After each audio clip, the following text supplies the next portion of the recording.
Hey everybody, Ryan here at Etrailer. Today on our 2020 Chevy Suburban, we're going to be taking a look at and showing you how to install the Roadmaster Automatic Battery Disconnect switch. So a automatic battery disconnect switch on the Suburban isn't something that you're going to absolutely need, but it definitely makes life a lot easier. The manufacturer wants you to disconnect the battery whenever you're flat towing it. And so you got a couple of different ways you can do that. You know, the good old school way, every single time you're ready to flat tow, disconnect your battery manually, get your tools out, pop the hood, go through all that. When you're disconnected and ready to drive, hook it back up, and so on. And honestly, I'm not gonna lie, if I was setting it up and you know, being a little mechanically inclined, I would probably say, I'll get away with it, I'll just do that. And I could see it getting old really quick, having to remember to do that every time. And you know, a lot of times it's dark out or bad weather, just kind of a pain. So I could see myself, you know, getting tired of that. And that's where the automatic battery disconnect switch is going to come into play. So this is something you're going to hook up one time, and you can literally disconnect and reconnect your battery by the push of a button. With that said, we're going to be able to do that from inside of the vehicle here. So you don't even need to pop the hood or mess around. So to give you an example on how this works, we're inside of our vehicle. The battery's on, like we just hooked up or you know, just got done driving around town. So horn works, ignition works, everything lights up, you know, our dome lights and everything else. And you know, whenever we're ready to disconnect, I'll turn this off just to be on the safe side, but whenever we're ready to disconnect, we just push our button. So I put mine right here, and we'll give you a better look at that here in a minute, but you push the button and it kills power. So dash isn't coming on, none of our lights, no power at all. So exactly how the manufacturer wants it whenever you're ready, whenever you're wanting to flat tow. When you're all done and you want to unhook and drive around and enjoy yourself with the family, you're not going to have to mess around getting tools out and popping the hood and everything else. You just push that button again, and it takes a second to kind of think and wake up, you know, the computer and everything with all the electronics. But you push a button, we now have ignition, our lights are on, horns working, and everything's back to normal. So really convenient way to help streamline your process and just make things a little bit more enjoyable when you're out having fun. So at the end of the day, a nice component to have installed. You know, do you absolutely need it? No, you can come in here with your wrenches and undo it. But like I said before, you know, that'd probably get kind of tiring. You'd probably get kind of sick of doing that. So putting this on is going to avoid that, make things really, really streamlined. As far as the installation goes, really not too bad, actually. Things are a little tight over here, but still manageable, you know, and thankfully it's something you got to do one time. So, you know, it's not going to take up all your day by any means. Set aside a couple hours maybe, just to be on the safe side. Shouldn't really give you any issues. So speaking of the install, why don't we go ahead, pull into the garage and hook it up together now. To begin our install, to get our battery disconnect in place, first thing you want to do is mount it up. So I have this roughly done. It's just easier to get a better understanding, kind of seeing it like this. But there really wasn't a great place to mount this. So what I ended up doing is just using a bracket that I had laying around and bolted it to this factory beam here, and then drilled a couple holes in it and used some nuts and bolts just to secure our solenoid to that bracket where it's easy to work with and everything else. From there, we can start to get some of our wires hooked up. So we'll take care of the easy one first. That's this ground wire. Will be this white one coming off. So this just needs to get grounded. So I just routed that kind of along through here. And in this area, I was able to crimp on a ring terminal and use a self-tapping screw to secure it to the body of our vehicle. Now we can get our two thick wires hooked up. So one of them is going to be labeled battery post. And so what I've done, our positive battery terminal, this little portion here is the OEM cable. And so I used a 10mm to loosen this up, pull this off. Then I removed the other end of the cable. So it was just bolted down to a post, which we'll show you here in a second. But I put those two cables together, so the battery post to go to this OEM cable, factory cable, and I just use the included nut and bolt and star washers to tie them two together. And we're going to leave this unhooked for now.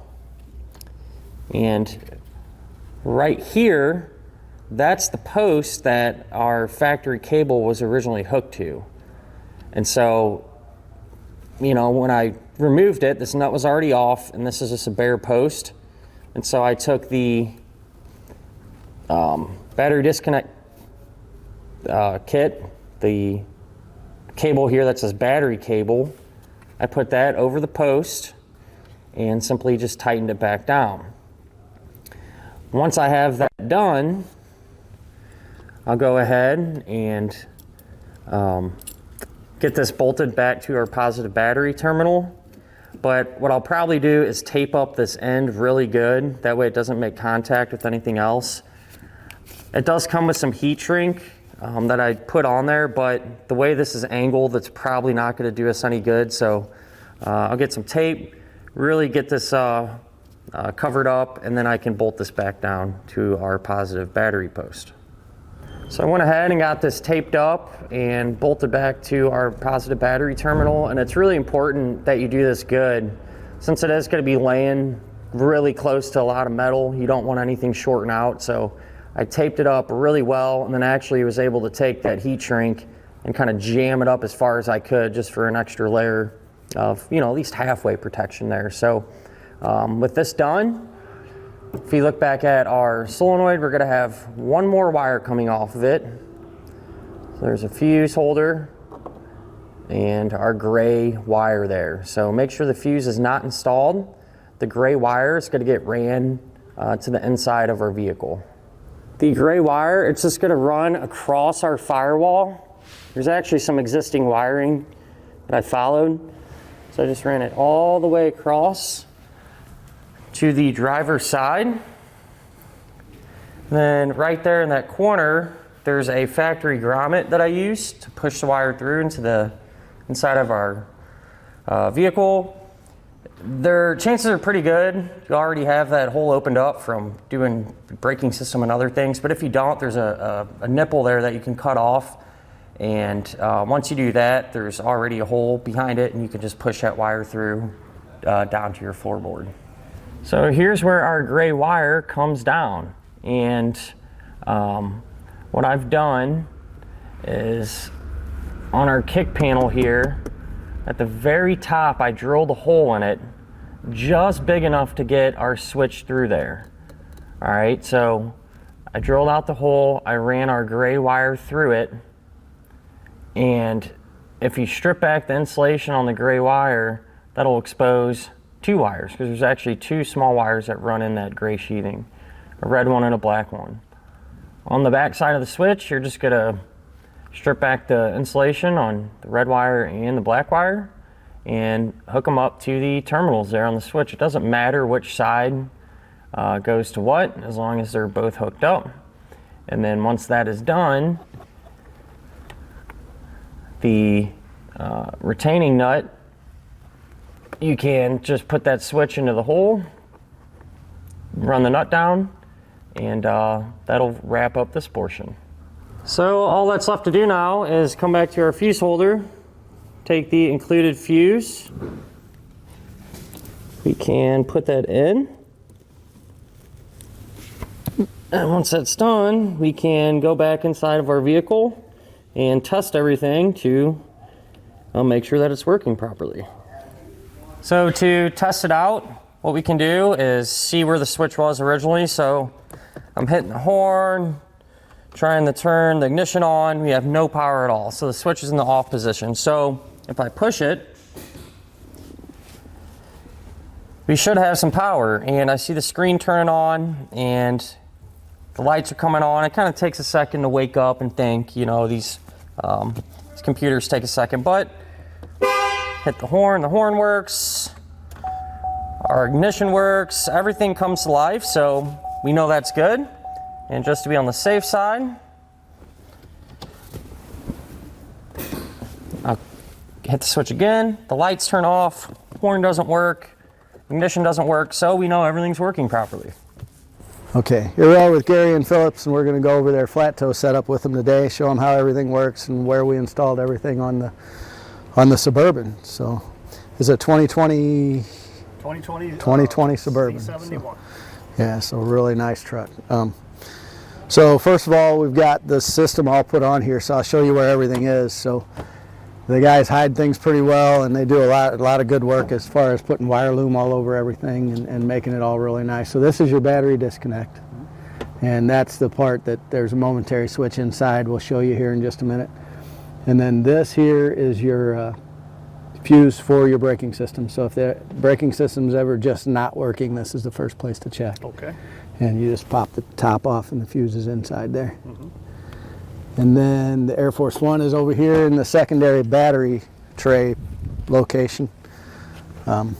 So some of these trucks are diesel, so they have a second battery location usually, but since you don't have the second battery and you have the gas motor, that's your Air Force One right there. It ties into your vacuum booster right here with this hose. And then that's the only thing that actually ties into any systems on the car is that vacuum right there for the vacuum booster.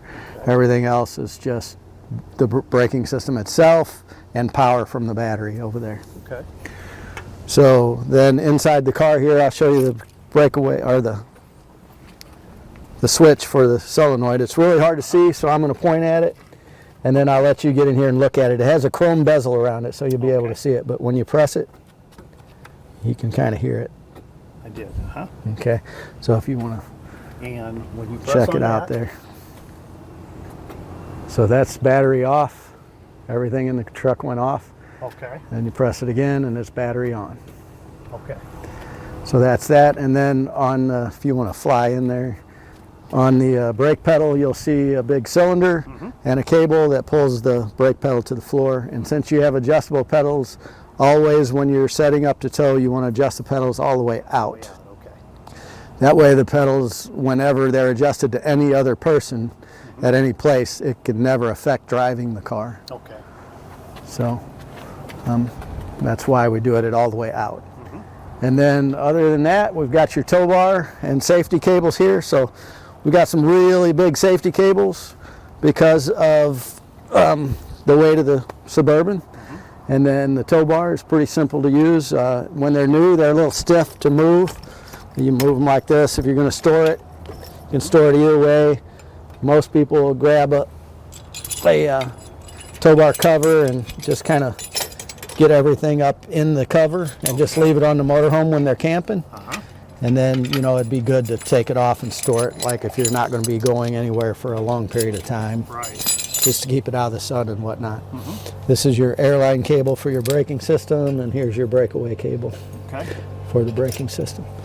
So we'll just go ahead and get it hooked up. I'll let you do that side, I'll do this side. Just pick it up, get it to where it'll swing down, and then just pull them apart. And then this pin comes out, and you want to always go your pin outside in so that your pin goes through here. Outside to in. Yeah. And I guess before we get too far there, I'll show you over here. So to remove this, these when you're not towing and you're just driving around town, you just pull this pin and turn.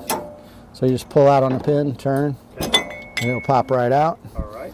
And then to put it back in, you don't have to pull on the ring or anything. You just push it in and turn, and you feel it lock in. So that's good. And you always want these ears to the inside. Okay. And just put it there. Go through there and make sure your snapper pin goes through there, and make sure this always snaps down. And you want to keep your fingers out of the way because that hurts. Okay. I've done that a lot of times on tractors. Then you've got your 6 round, and the only thing I want to point out there is there's a ridge. That ridge is always 12 o'clock. Okay.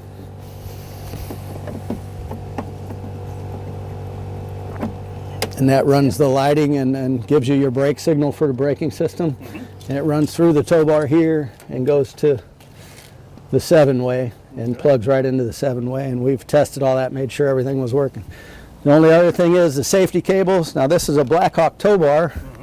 And if you ever decide to tow a smaller vehicle, you can run the safety cables through this channel that's on here that this straight cables ran through. But since these cables are heavy duty for the weight of the Suburban, you're not going to be able to do that. And these hooks are awful large for the safety chain loops that they give you here on the base plate. Okay. So we got you these 10,000 pound quick links to attach there. So you just put them in there.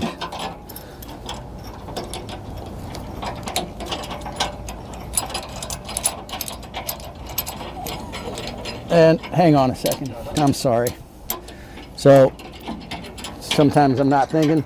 You're supposed to cross these cables just in case there ever is a breakaway of the tow bar and the cables are still hooked up. It'll kind of keep the tow bar off the ground and keep it from digging into the ground and causing you a problem. So always make sure that side goes to this side and this side goes to that side.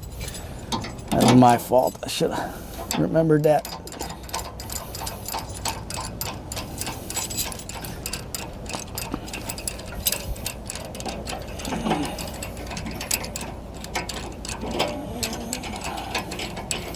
And you don't have to tighten these up with a wrench or anything, just finger tights.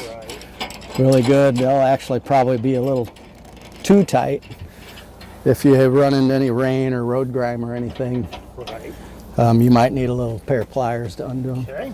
Then you've got your air line there. I wanted to show the plastic caps.